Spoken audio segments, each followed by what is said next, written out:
Un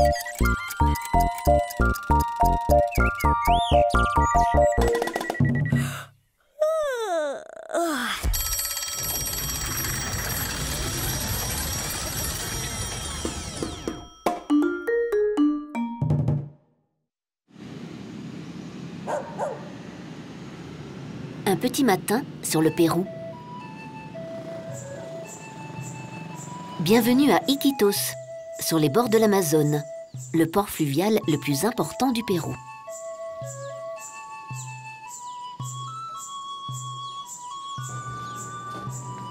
C'est dans l'une des maisons sur pilotis qui bordent le fleuve que vit Sonia et ses deux enfants, Brian, 9 ans, et Betty, 5 ans. Ils partagent leur toit avec leurs oncles, tantes et cousins. Le père, bûcheron dans la jungle, est généralement absent. Chaque matin, Brian a une mission. Remonter de l'eau potable depuis le robinet installé au rez-de-chaussée pour sa toilette et celle des autres enfants. Un luxe que la famille paye 8 € chaque mois.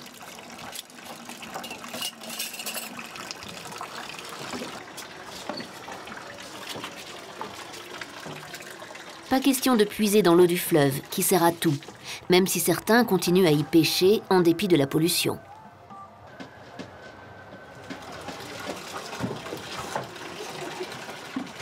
La maison est construite sur 2 étages pour se protéger des brusques montées du fleuve.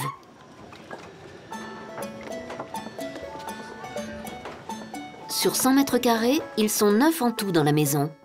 Les parents ont chacun une chambre. Les enfants dorment dans des hamacs. Et les plus petits partagent tous le même lit. Et ils ne sont pas les seuls dans ce cas. La population de la ville et de ses faubourgs a fortement augmenté ces 20 dernières années.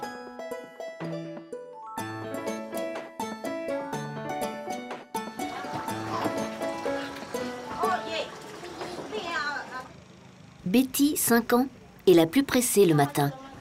Aidée chaque jour par son frère, elle enfile déjà son uniforme. Brian a école lui aussi aujourd'hui, mais pas à la même heure.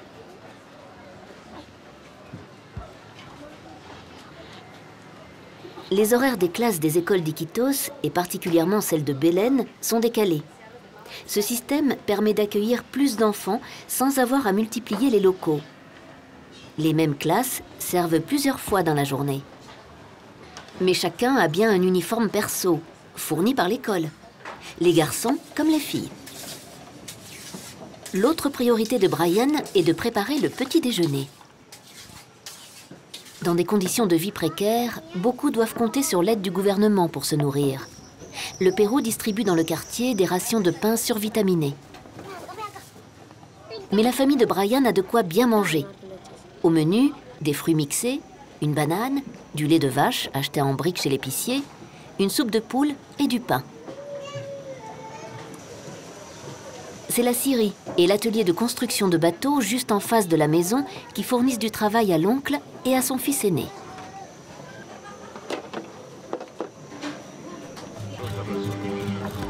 Après les pêcheurs qui fendent l'onde à l'aurore, les premiers habitants du quartier commencent à parcourir le fleuve en barque, le moyen de transport le plus pratique dans cet environnement.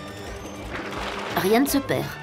Les débris de construction que rejette l'atelier ne restent pas longtemps au sol.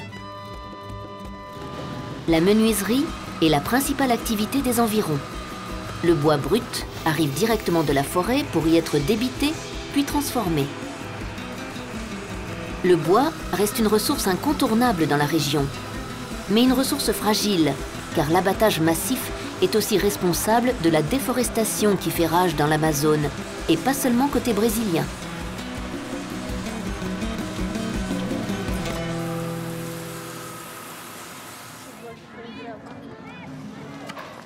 Brian, chaque matin, conduit sa petite sœur à l'école. Il utilise la pirogue familiale, elle aussi sortie de l'atelier voisin. Chaque matin, ce trajet en forme de promenade n'est pas toujours de tout repos. Le débit du fleuve varie fortement d'un jour sur l'autre en fonction des pluies.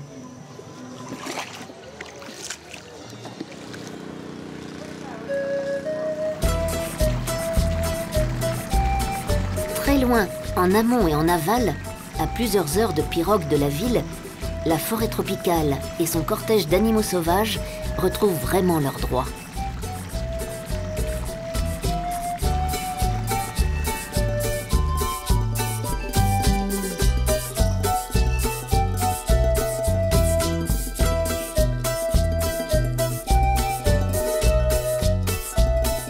Quelques minutes avant l'ouverture de l'école, les enfants semblent envahir le quartier de Belén.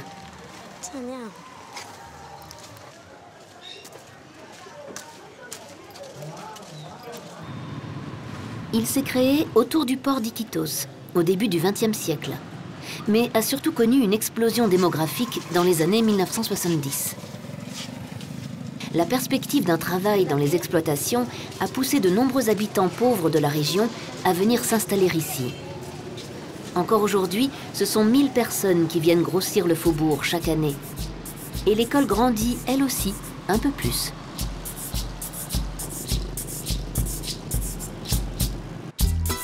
Après quelques années de travail, ceux qui ont accumulé assez d'argent peuvent remiser leur barque et déménager vers des quartiers moins humides, signe d'une ascension sociale. Mais la majorité des habitants est encore contrainte de passer la moitié de l'année les pieds dans l'eau. Ils fournissent des bras aux nombreux petits commerces qui pullulent sur les berges. Les denrées proviennent de tout le pays, transitent souvent par le marché et vont approvisionner la population de la ville. Brian, de retour à la maison, a lui aussi quelques corvées matinales à achever. Souvent accompagné par son cousin, il doit partir rejoindre les adultes dans la forêt. Ils sont allés cultiver le lopin de terre que la famille a débroussaillé pour y faire pousser du maïs, de la canne à sucre.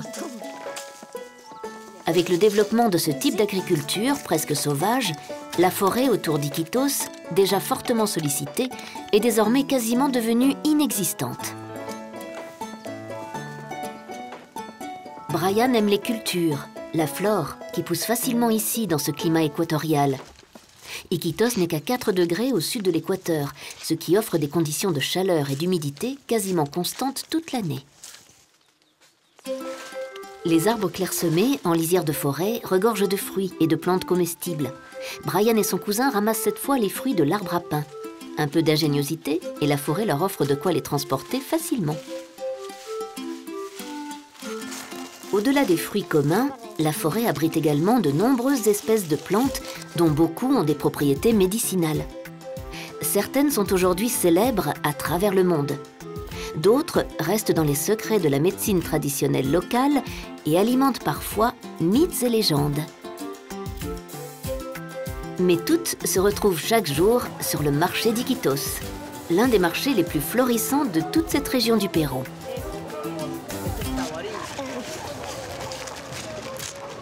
Après ces activités du matin, les garçons ont bien mérité l'un de leurs loisirs favoris, un bain dans le fleuve.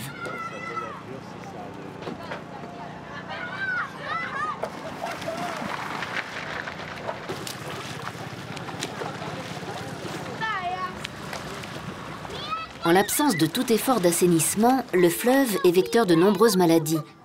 Les enfants doivent également se méfier du courant, parfois très fort, qui chaque année entraîne certains d'entre eux sous les radeaux. Un piège souvent mortel. Mais heureusement, les enfants ont l'habitude et savent rester joyeux et insouciants sans ignorer le danger. Au pied de la maison, l'oncle martèle le riz qu'il vient d'acheter pour le débarrasser de sa gangue. Contrairement à d'autres pays, c'est ici un travail d'homme.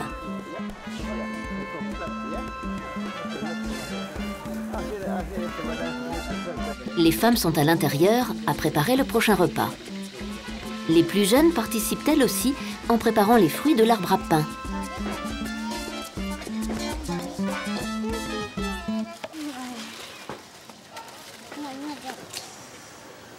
Sonia prépare pour ce midi du poisson mariné dans le piment et le citron.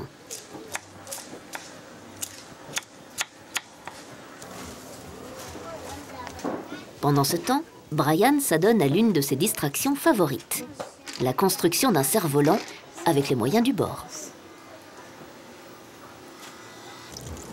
Le poisson est mis à cuire à l'étouffée en l'enveloppant dans des feuilles de bananier.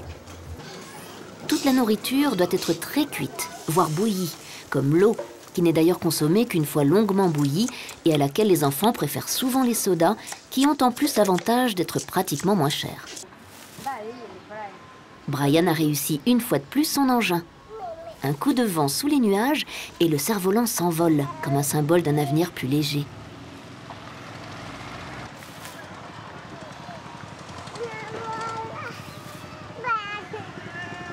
En tout cas, il le passionne tout autant que les concours toupies, l'autre distraction favorite des enfants du quartier.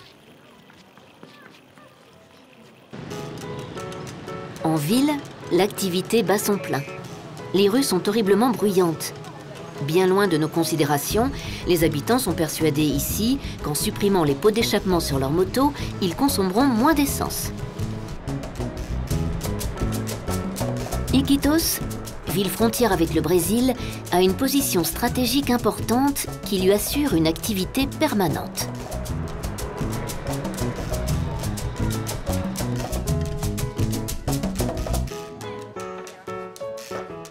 Brian est rentré se préparer et revêtir à son tour l'uniforme scolaire gris et blanc.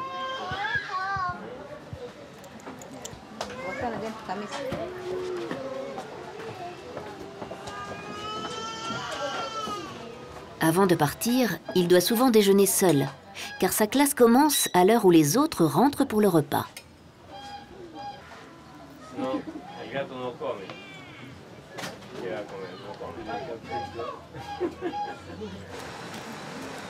En chemin, curieux, Brian ne se lasse pas d'admirer les restes du passé glorieux d'Iquitos.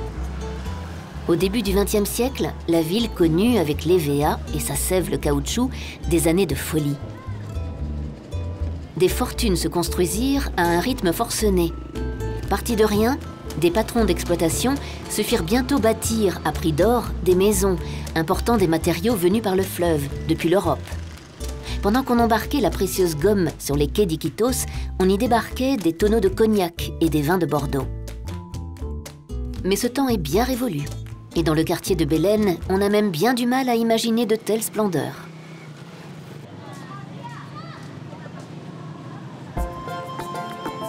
Avec l'accès à l'éducation, les enfants ont désormais une chance de pouvoir espérer aller de l'avant. Mais c'est là une toute autre histoire, bien loin de la nôtre. Alors il est temps de se dire au revoir et à bientôt pour un autre petit matin.